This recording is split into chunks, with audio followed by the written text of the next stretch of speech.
afternoon, and thank you very much for that introduction. It's just been another fantastic day here at the Toronto Global Forum, and obviously it's unfortunate we're not able to get together in person this year, but nonetheless it's an absolutely critical conversation we are having.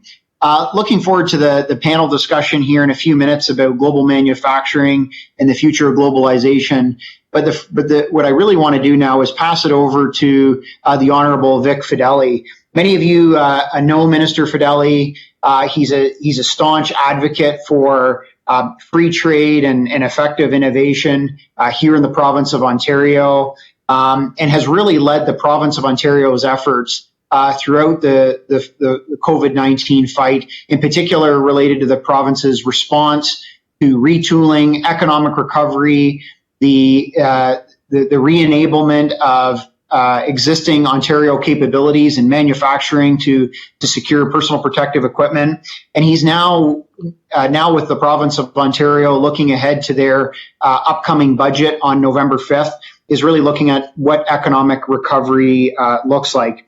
Minister Fedeli is a successful businessman, former mayor of North Bay, was elected to the Ontario legislature in 2011, and served a number of capacities throughout the time where his party was in opposition. And upon the formation of the Ford government in 2018, served initially as Ontario's Minister of Finance. And we're really thrilled to have Minister Fedeli serving currently as the Minister of Economic Development, Job Creation and Trade. So I'd now like to pass it over to Minister Fedeli to share some remarks with this summit this afternoon. Thank you, James. James and the team at Bruce Power have been front and center in the response to COVID-19. In fact, Bruce Power recently received an award from Canadian Manufacturing Magazine for its role in the pandemic response. That is congratulations that are truly well deserved. Hi, everyone. It's great to be part of the manufacturing discussion at the Toronto Global Forum. No doubt, this has been a difficult year for people and businesses in our province, our country, and truly around the world. However, we know that by working together, we can continue to fight COVID-19 and follow the right path to economic recovery and growth. And we've seen some important positive developments.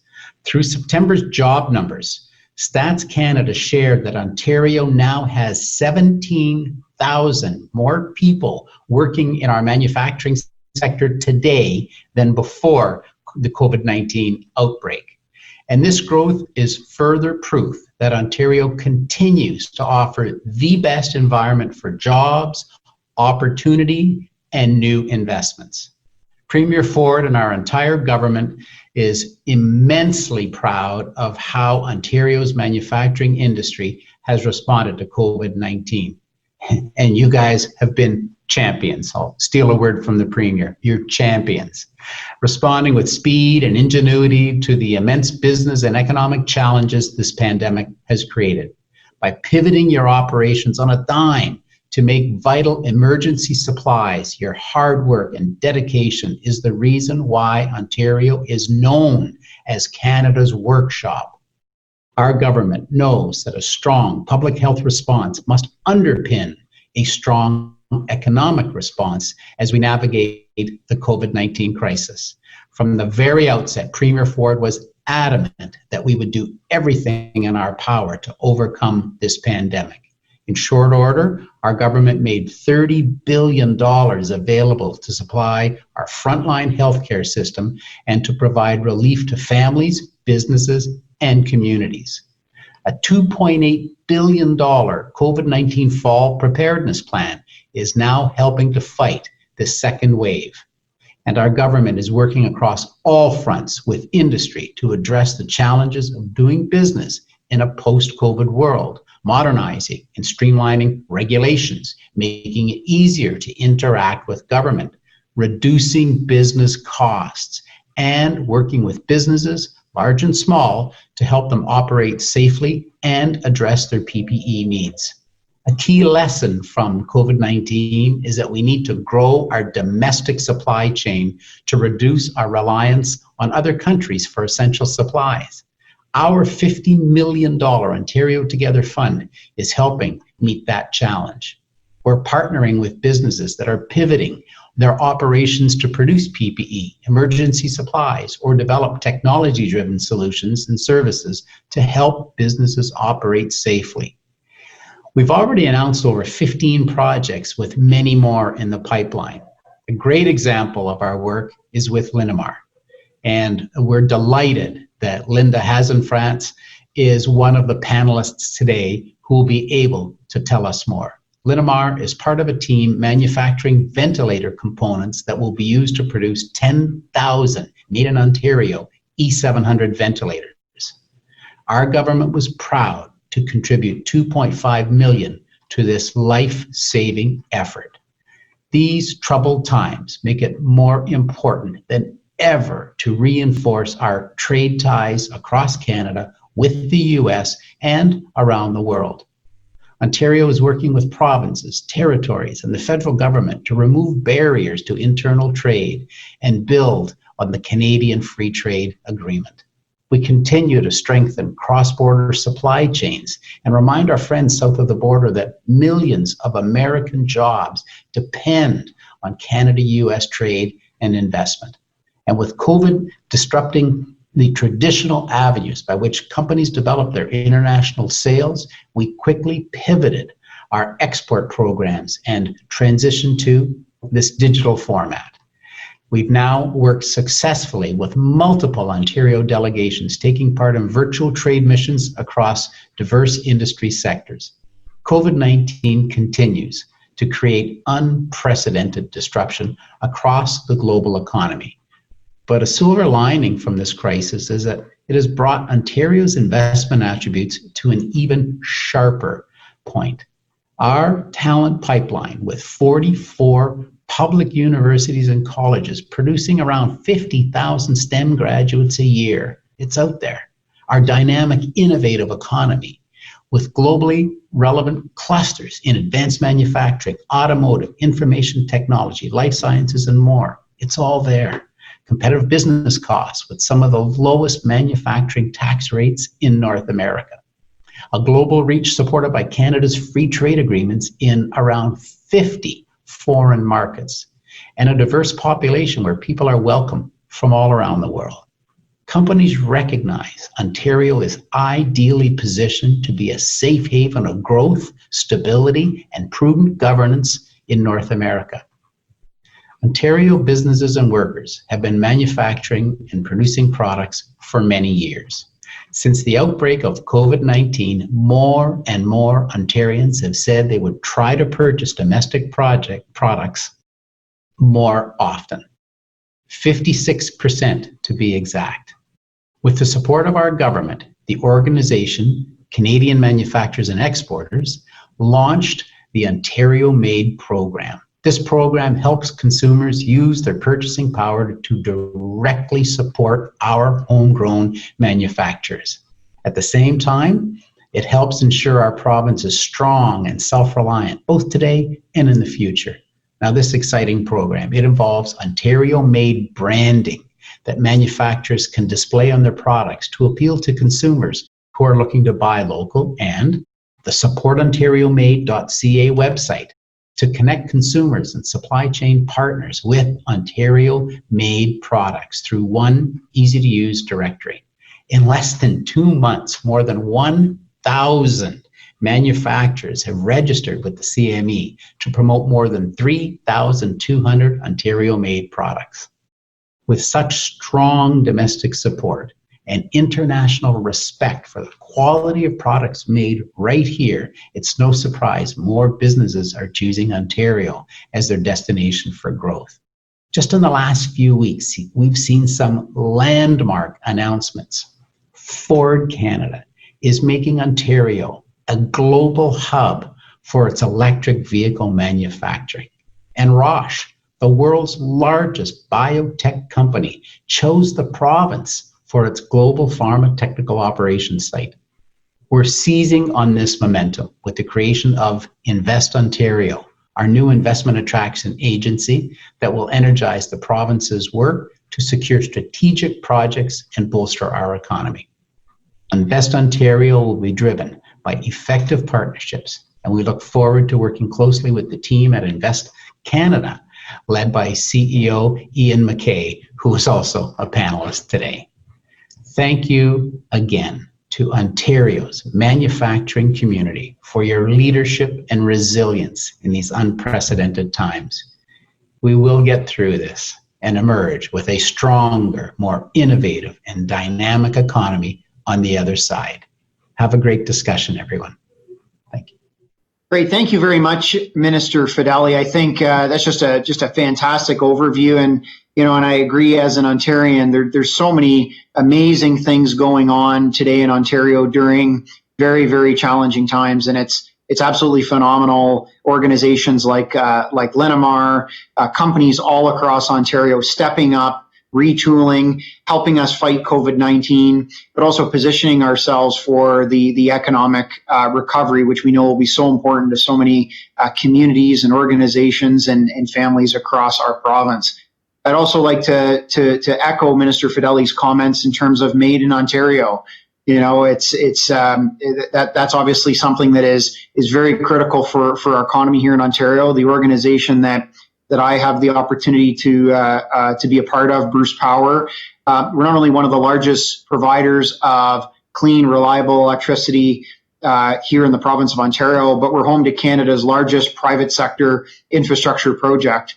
We're also one of the world's largest suppliers of medical isotopes used to treat cancer and sterilize medical equipment, including COVID swabs. And, that Made in Ontario brand is something that those of us who work and live in the province of Ontario are very proud of. And it's absolutely critical to our economic recovery and the health of our communities. I have to admit, I'm quite honored to be part of today's panel on global manufacturing and the future of globalization. We have three just fantastic individuals who I'm really excited to have join us today. I just want to take a minute and introduce them. If I read their full bios, I think we would take the full half-an-hour panel discussion. So I'll use an abbreviated version. But these are individuals that are well known to many of you.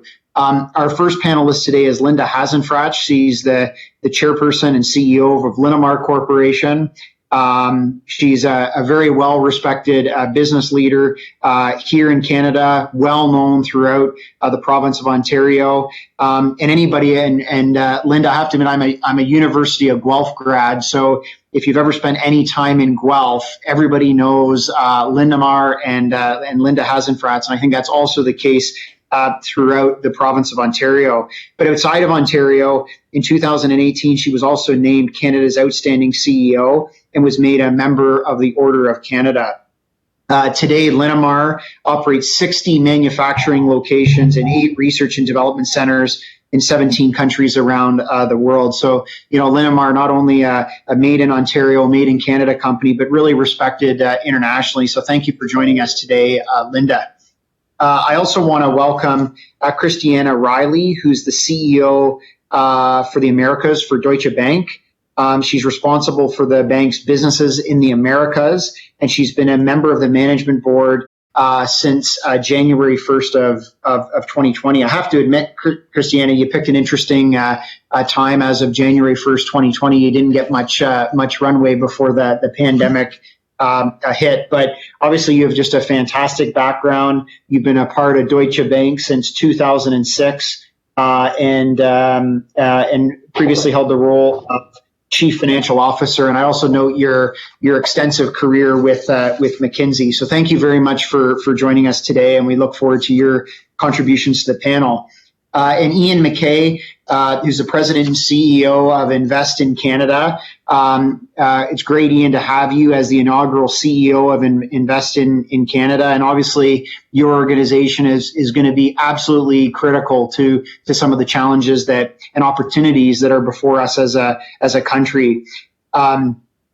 Ian was appointed by Prime Minister Trudeau in January of 2018 as a special envoy to assist with the ongoing negotiations of the Trans-Pacific Partnership in Tokyo in Japan, resulting in the comprehensive and progressive agreement for the Trans-Pacific Partnership being signed. It's obviously a tremendous amount of experience that Ian brings to the table, and obviously really strong confidence by the Prime Minister of Canada and a lot of institutions, businesses, and organizations he's worked with throughout his very long and distinguished career.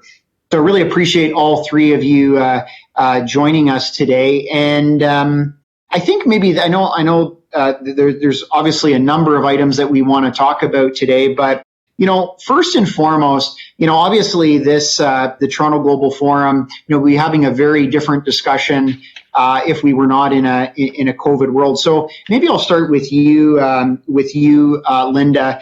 It goes without saying, COVID-19 has created an unprecedented disruption in supply chains, and we all have a pretty good understanding of what some of those are. There's obviously some lessons learned. But Linda, when you look at the disruption that COVID-19 has had to our supply chains, really interested in your perspective of, where should we go from here? What are some of the disruptions in the supply chain that you see as a challenge as a business leader that operates internationally? But also, what are some of the opportunities coming out of that disruption that you look at for your organization? Thanks, James. I think that COVID-19 is only one piece in what was becoming an increasingly complex puzzle around global supply chains over the last few years. So, whether it's nationalism and the trade wars that sort of emanated from that, unexpected tariffs popping up, to automation, artificial intelligence letting us automate a lot more, changing sort of the dynamic around low-cost labor and what that meant. And what that meant to globalization, and then COVID-19 showing us that, borders can be closed, facilities can be closed. This sort of brings a different element of risk into question. So, when I think about supply chain decisions, I really think about four things.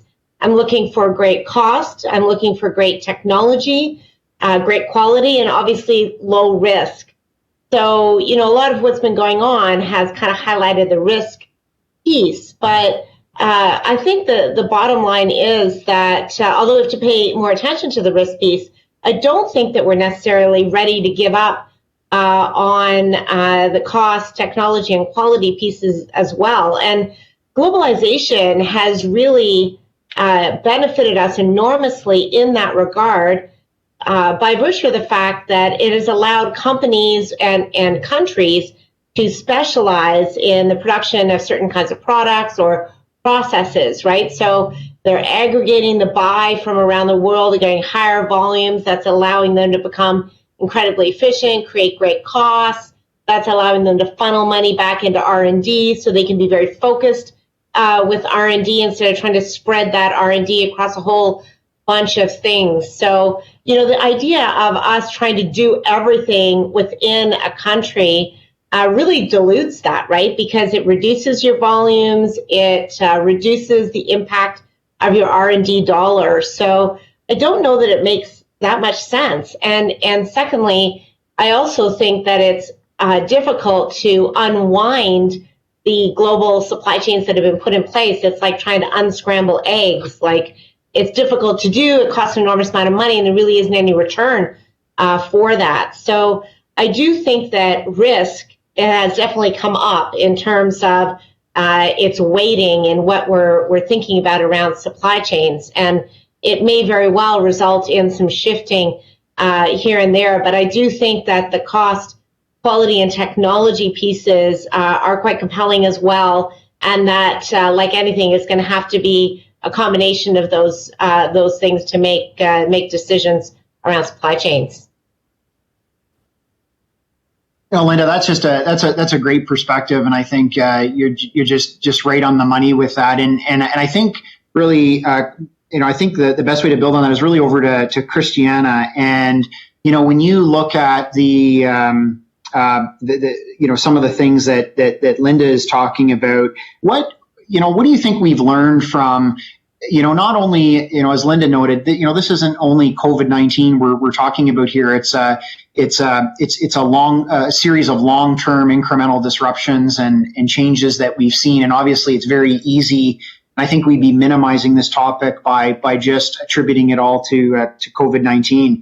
Just wondering what your views are, Christiana, in terms of, what do you think this disruption means for Canada? What are some of the long-term implications, and also some of the, obviously we understand a lot of the challenges that come from this disruption, but what are some of the opportunities as well? Yeah, absolutely, James. I'm happy to bring that perspective. And as an American CEO of a German bank, you'll bear with me that I'm going to orient my remarks a little bit through that global lens as I look at the Canadian situation. And I do want to echo certainly what Linda said, that this is a conflagration of factors, and that a lot of the disruption certainly was already taking place as a consequence of geopolitical developments, and specifically the rising tensions between the U.S. and China, which have certainly been affecting risks in the supply chain for many of our clients globally. But coming back to your question around, how has this conflagration of factors affected the economic outlook? Who's going to be successful coming out of it, and what factors will play a role in coming out of it? I think if we look in global comparison, there are really three factors that are going to make the difference as to who will emerge and which economies will emerge winners from the current situation, and which economies may be more challenged.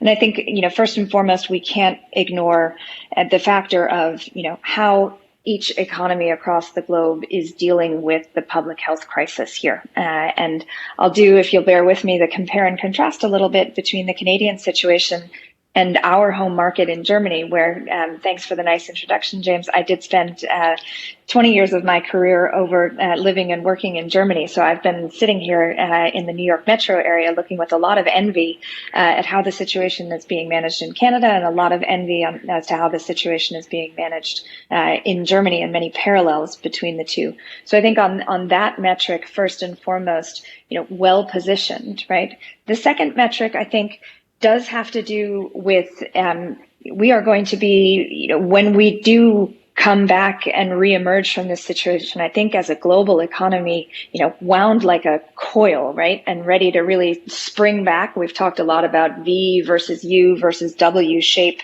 recovery, but in all of those shapes, there is ultimately that major upswing. And to prepare for that upswing, we need to recognize the role of labor in that, right? And conducive labor policies that are going to be attracting the right talent with the right skill set, and doing so in a way that I think is properly reflective of the post-pandemic world, where we are going to require greater social justice, and our labor force is going to demand greater equity.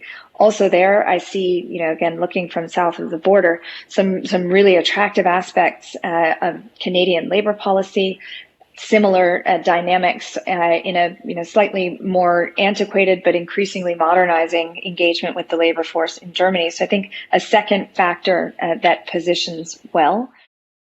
Thirdly, and maybe the one with, reflecting on those two factors that position you advantageously, you want to use the opportunity of that advantage to be reflecting more on, is with respect to, the exposure to sectors that I think structurally we all need to recognize are going to be winners and longer term successful out of this very disruptive, I think very fundamental period that we're going through right now, in the sense that putting it in the Canadian lens, but equally putting it in the German lens, two economies that are quite heavily geared toward heavy industry, heavily geared toward engineering, an engineering intense skill set and labor force, and companies like Linamar are a pinnacle example of that, and really gems within their slice of the global vertical. But needing to recognize there's a positioning beyond what we have today that is going to be leading us deeper and deeper into technology, deeper and deeper into more sustainable sources of energy, more sustainable industrial practices. And as I say, using this moment and the really strong advantage that Canada has because of its success in managing the public health crisis, because of its success in social policies, reflecting on how that transition most successfully takes place. And with the amount of capital out there, and here's where I'll put on my international capital markets hat, the amount of capital out there looking for ESG opportunities, I do think there's a very strong opportunity for Canada to put a bold foot forward. No, Christiane, I think that's a really good perspective, and we continue to find. I think this is really a good segue into a question I had for you, Ian. Obviously, investors are looking for sustainable investments, and I have to be very honest with you. As somebody from the nuclear industry, and in our sector, we provide about 60% of Ontario's electricity. We're one of the largest sources of low carbon energy in Ontario and in Canada. Sometimes, our sector finds it very difficult to sort of get that recognition as a sustainable investment. And it's great that, we've had Minister O'Regan has really sort of, I think changed Canada's tune on that. And Ian, so, really want to, get your sense on, how do you believe Canada fits into that sort of sustainability portfolio, and how do we sort of, weave that balance of what I would say is a practical, competitive solutions to really tackling climate change and being sustainable. Also balancing that with, we have a real heck of a time getting anything built in Canada. And economic recovery can't be all about government subsidy. And just, obviously you're in a tough spot because you have you're where the rubber hits the road in terms of, the federal government trying to enable some of these particular items. So just interested in your broader perspective. Thank you, James. And first of all, I want to thank Christiane and Linda. And it's an honor to be on the panel with you. So thank you very much. First of all, to start with the big picture, it's clear that the COVID pandemic has been a shock to the world's economy and a shock to the global supply chain.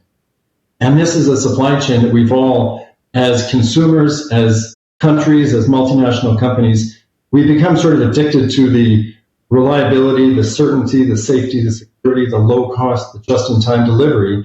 And the COVID pandemic has really tested the resilience of a number of global supply chains. It has exposed some vulnerabilities for sure, but I think it is going to present some opportunities for jurisdictions like Canada.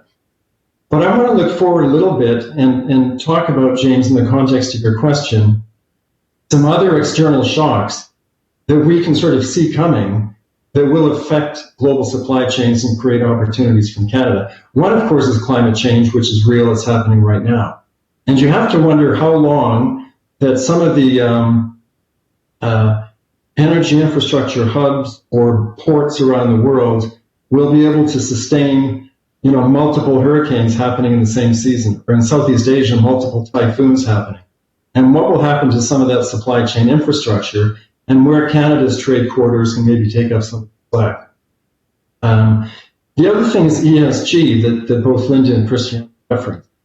If you're a consumer of consumer products that are being made in the world, whether it's eventually an electronic vehicle and the batteries that propel them, or a smartphone or anything in between, I think through ESG framework, we're going to figure out that companies and their shareholders and their boards and their consumers are going to insist that these products are sourced in sustainable jurisdictions. If they're taking minerals and metals out of the ground, they're going to want a sustainable mining jurisdiction as an example.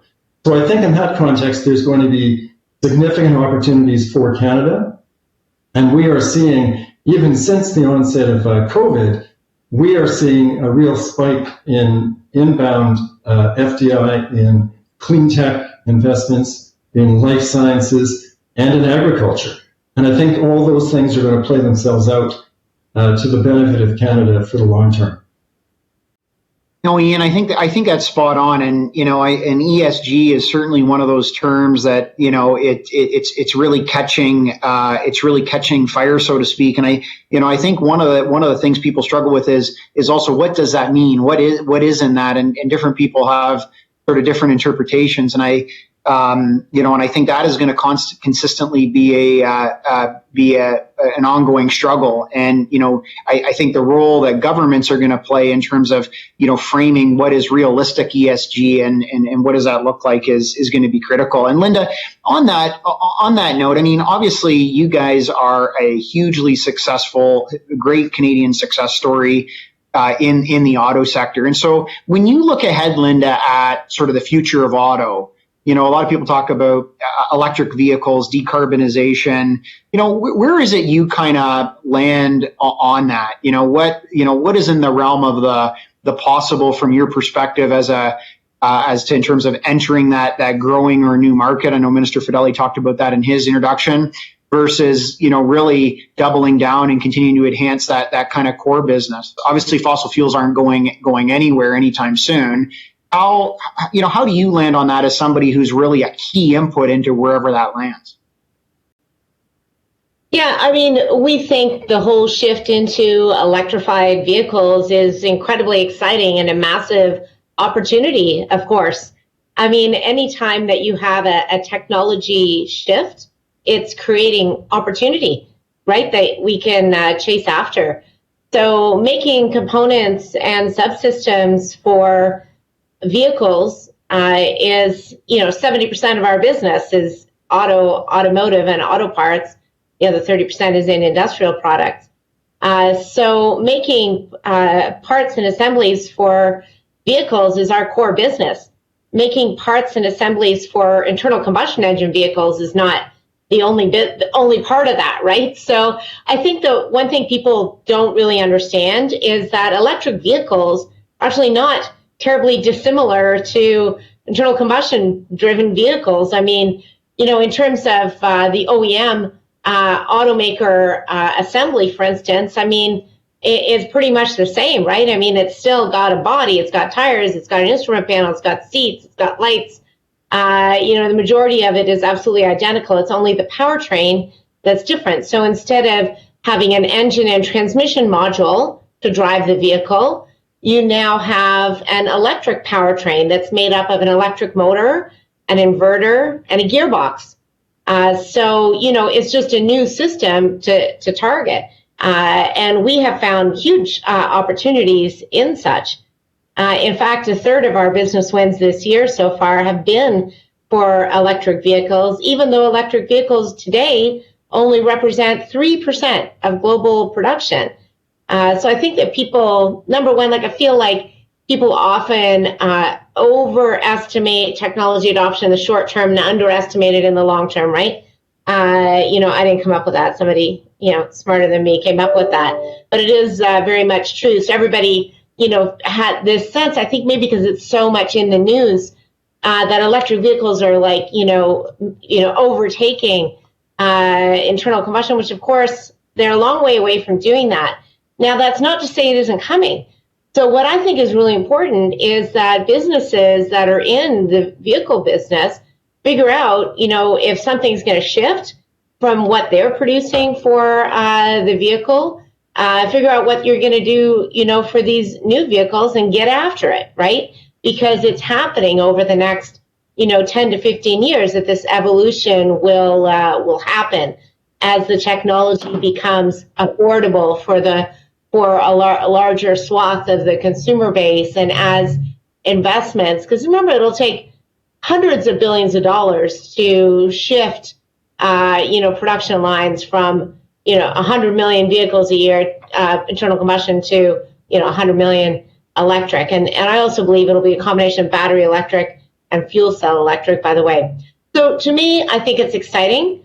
I think the industry in Canada is very well positioned to be a leader in this area because our vehicle assembly plants in Canada are some of the best in the world in terms of efficiency and in terms of quality. So it's only natural that they will shift their production into electric vehicle. If that's where, the more the market goes that way, the more that we will shift in that way.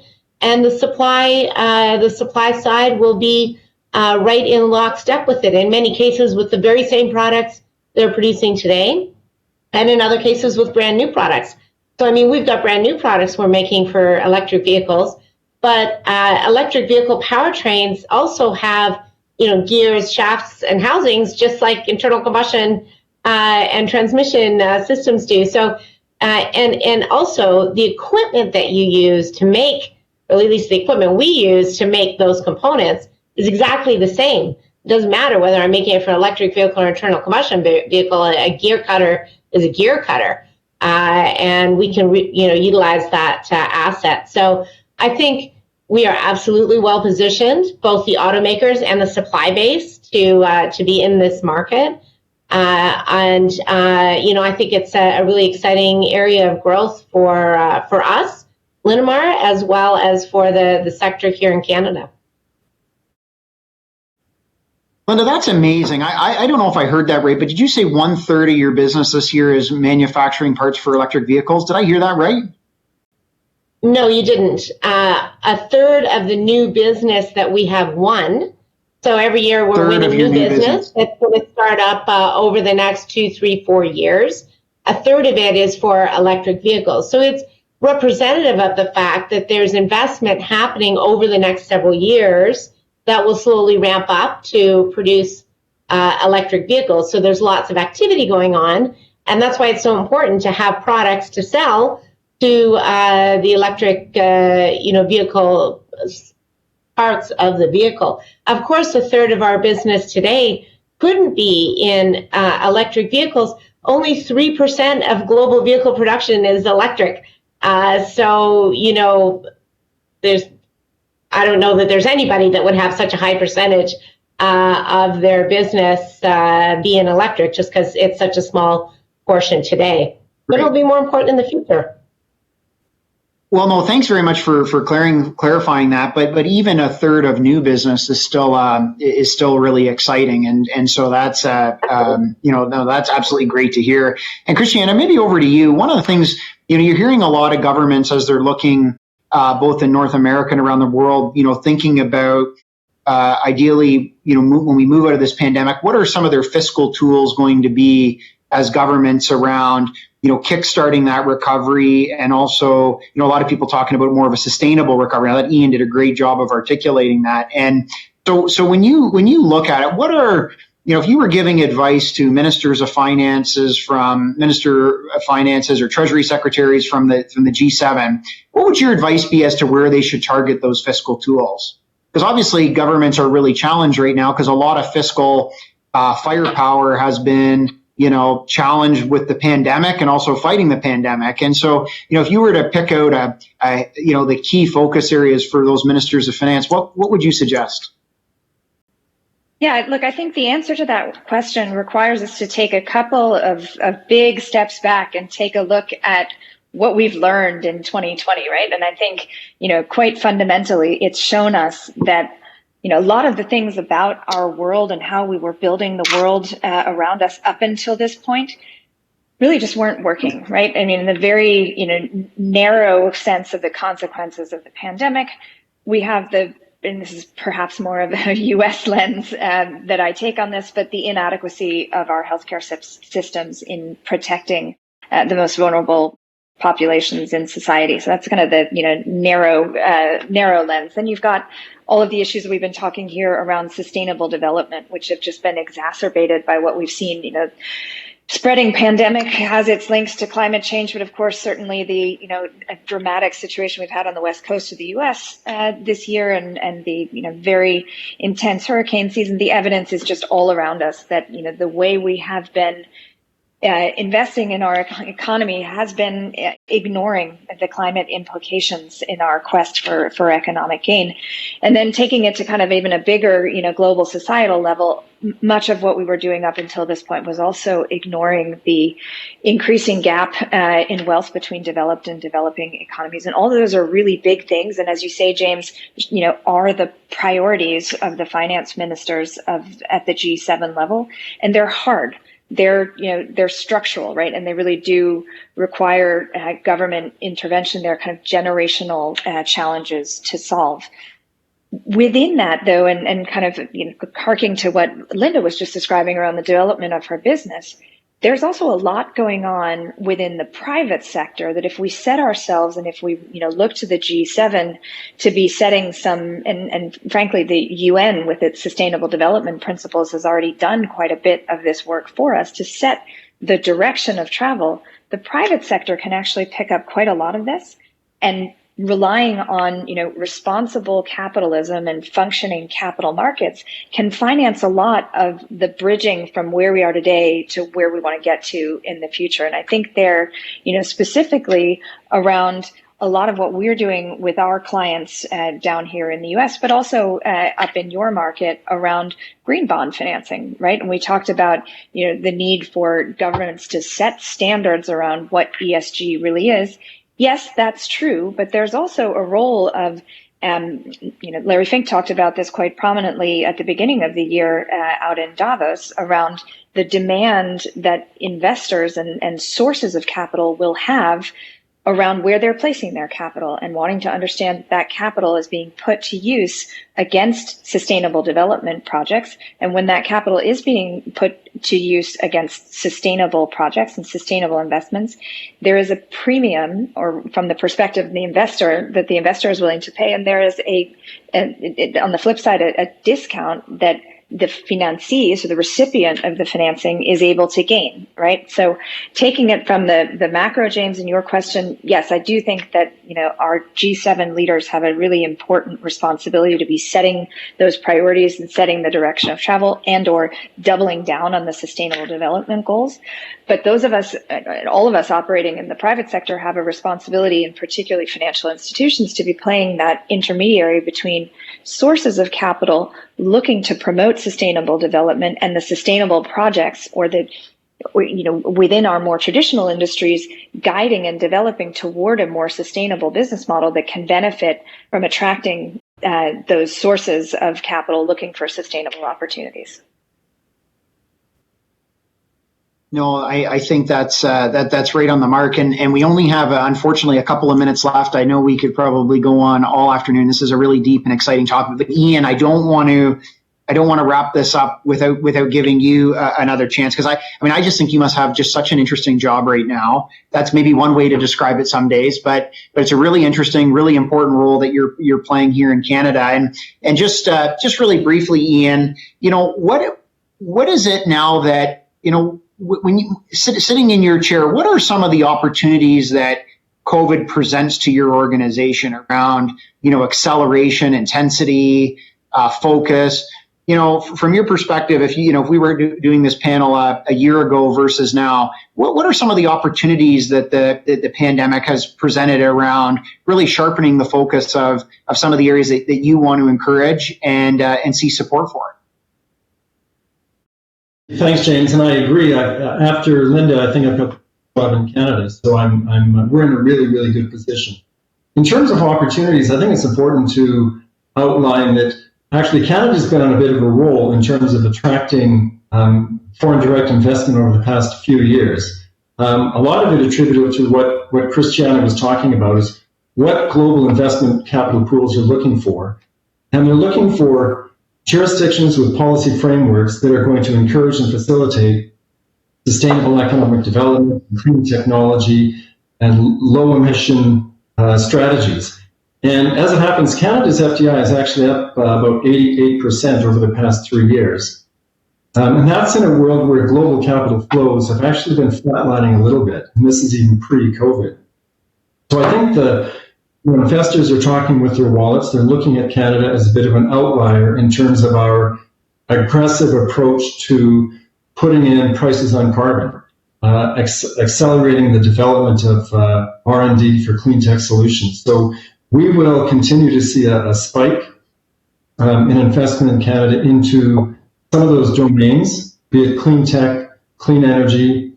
I mentioned earlier life sciences, of course, because of our ability to do the R&D to respond to the COVID crisis, and of course agriculture, which has to be done again in a sustainable form.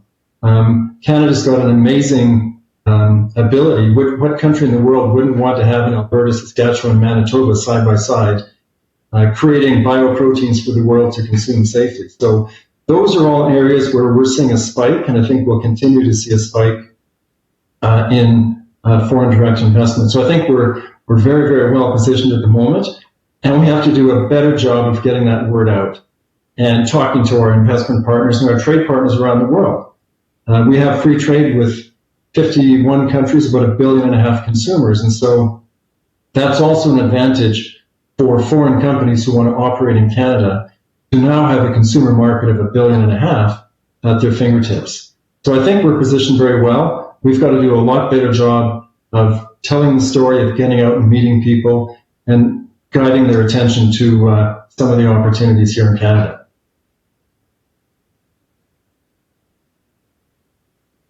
That's great. And Linda, over to you. We'd love you to jump in on that, Linda. And then I have a question for you that I'm really curious about, Linda, but go ahead.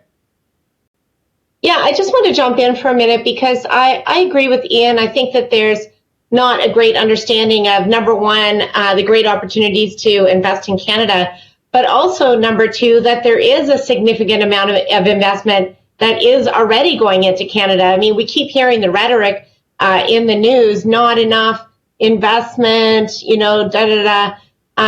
they don't, highlight all the investments that are happening. I mean, I look at our organization on its own. Like, if I look at the time period between 2009 and 2019, our sales just from our Canadian plants, not our global sales, but just from our Canadian plants, went from $1 billion to $4 billion.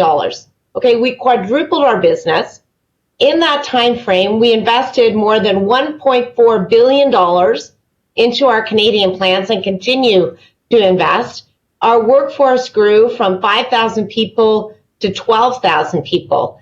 So I wanted to highlight those statistics because I feel like so often we don't hear those stories, right? We hear about we're not attracting enough, there isn't enough investment, Canadian manufacturing isn't productive, which is absolutely not true. We have increased our productivity massively. We've won billions of dollars of business. We are clearly productive and competitive. We're winning business and investing in Canada. And I think we need to do a better job of talking about that. And that's exactly what Ian was just saying. We need to do a better job of talking about, A, the great things we have to offer, B, the great investment that's happening here, so that we start to generate a conversation that's positive, that says there already are a lot of people investing. Maybe you'd like to join on in this momentum. You'd like to join this bus and be part of this success.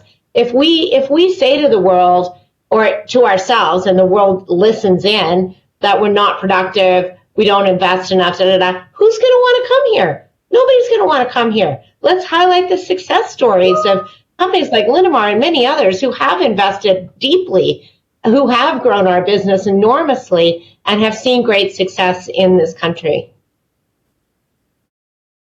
Linda, I couldn't agree with you more. I think you're spot on. It's a great way of building off Ian's comments. I think one of the challenges we have is sometimes we don't talk about things in fact. We talk about things in individual stories, individual cases that are extrapolated out as part of usually an inaccurate narrative. And I think that's a real problem that we have. I can tell you in our sector in nuclear, we see exactly the same thing. We have a business plan that goes to 2064 and people say we're a dying industry. People should come and see the amount of work going on at our facility right now. But Linda, just while in our last few minutes, just one thing I'm really curious about. So you have operations all over the world. You're still producing, you're still exporting, you're importing, your company's still on the move. In terms of, how would you describe, Linda, your operation today versus January? Are you operating at 60% of where you were 7? Just, as a business person that's kind of looking at this every day, how would you characterize where you guys are, and maybe even some of your other peers in the the auto sector? Yeah. So it's interesting because the performance differs by geography and also by business. So about 70% of our business is automotive, and I would say our automotive business is running at full throttle. I mean, we are back, right back to where we thought we would be at this time, if not more. Particularly in North America and in China. where volumes are very, very strong and business is strong. Europe's been a bit of a laggard on that. But even they are probably 90% plus of where they should be at this time. Our agricultural business, so we make harvesting equipment, and our agricultural business has not missed a beat. I mean, they shut down for 2 weeks from a pandemic containment kind of perspective, and went straight back to work and are, at or above where we thought they would be for the year. So absolutely no impact to the harvesting equipment business that we've seen.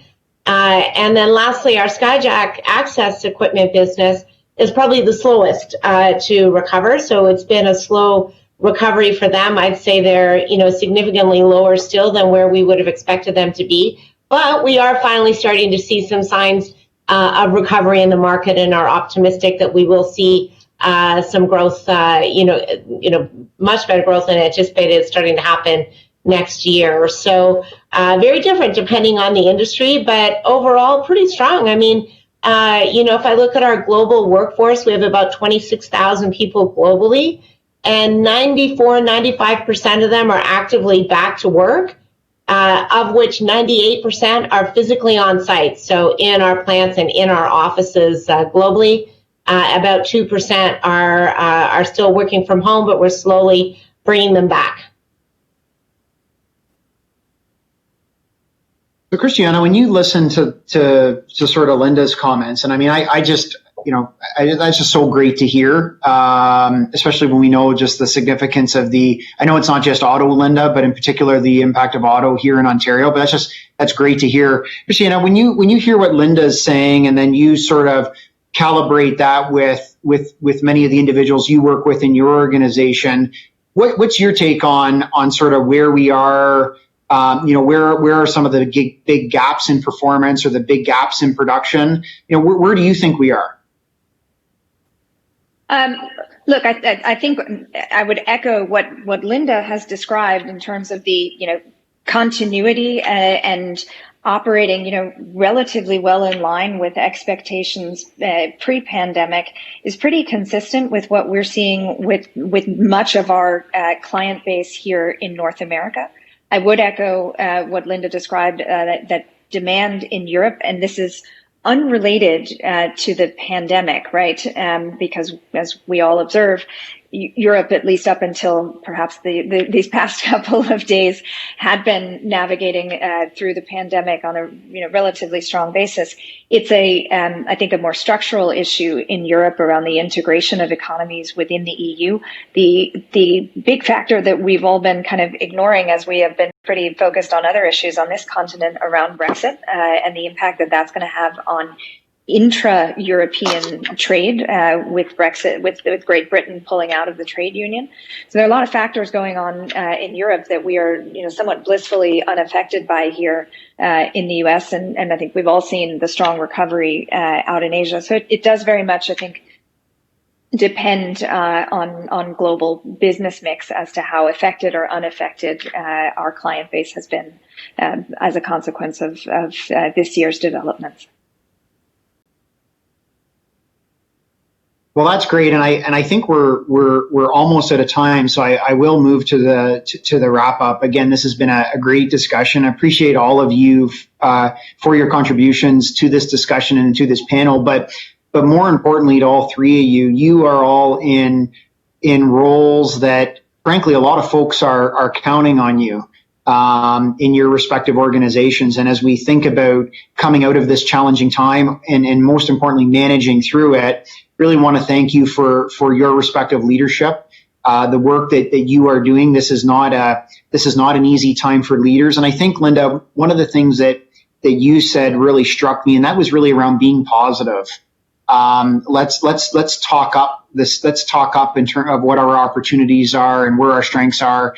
And, too often we can get in a bit of a downward spiral on focusing on those negatives. And we have so many things to be positive about. As a Canadian, I have to admit, I think we can offer the world a lot here from Canada. I think we got a lot of strengths. We certainly have more strengths than than weaknesses. And I think that, with just the example that you provided, Linda, and I think Ian talked about this, we shouldn't be afraid of some of the changes. We should embrace them. But I also think one theme at the front end of the panel that you all alluded to is we shouldn't minimize some of the issues, in particular in manufacturing, but I think it also applies to other sectors. This is not just all about COVID. This is not all just about a disruption with COVID. There's some factors that have been in play and underway for some time pre-COVID. And so we really need to give those items a thoughtful analysis. And then I think, very consistently as well, as let's also keep focused on the facts. Let's, I know we're always in political season in one jurisdiction or another. That seems to be the norm these days. But, it's very, very important that we get this recovery right. We don't have a lot of fiscal tools available to us. We have one shot to get it right. And I really think your encouragement and the advice that you can provide policymakers is really important, focused on the facts, understanding the reality versus the myth. So where we do have gaps, we can focus our resources on those and hit them right. So again, I really want to thank Ian, Linda, and Christiana for joining us today. I really want to thank you for your leadership and your contributions during this critical time. And I look forward to hopefully seeing you all in person next year in beautiful downtown Toronto. We won't have to do this virtual thing. But of course, we have to do what we have to do this year. And so thanks for accommodating the virtual setup. And I know folks will have really benefited from this panel and this discussion. So with that, we'll wrap up this panel and have a safe and productive afternoon. Take care.